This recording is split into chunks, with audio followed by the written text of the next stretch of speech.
सवलतीच्या दरामध्ये डिझेल वितरित करणाऱ्या मच्छीमारी संस्था आता अडचणीत आल्यात।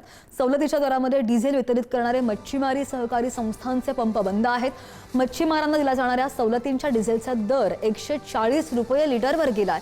मच्छीमारांसाठी दिल्या जाणाऱ्या डिझेलची किंमत 92 वरून 140 रुपयांवर आली आहे। त्यामुळे राज्यामधील मच्छीमारी सहकारी संस्थांच्या पंपाला कुलूप लागलेला आहे। मच्छीमार पेट्रोल पंपावरून डिझेल आणत असल्यानं सहकारी संस्थांचे पंप बंद पडले।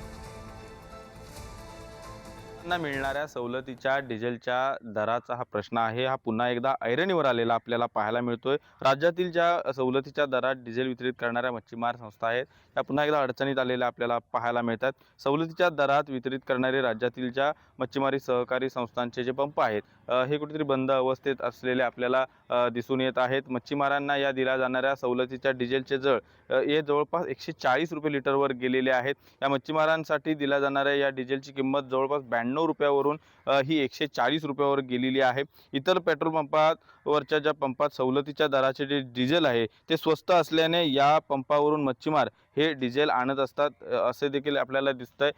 त्यामुळे या डिझेलचे दर वाढल्याने मच्छीमार देखील कुठेतरी नाराज झालेले आपल्याला दिसून येत आहेत।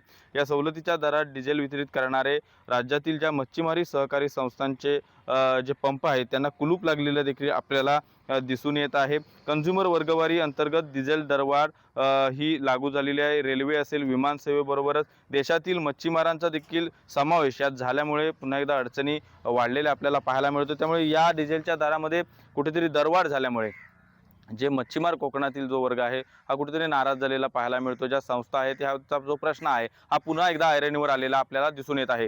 राजन चव्हाण, पुढारी न्यूज, मिरकरवाडा, रत्नागिरी।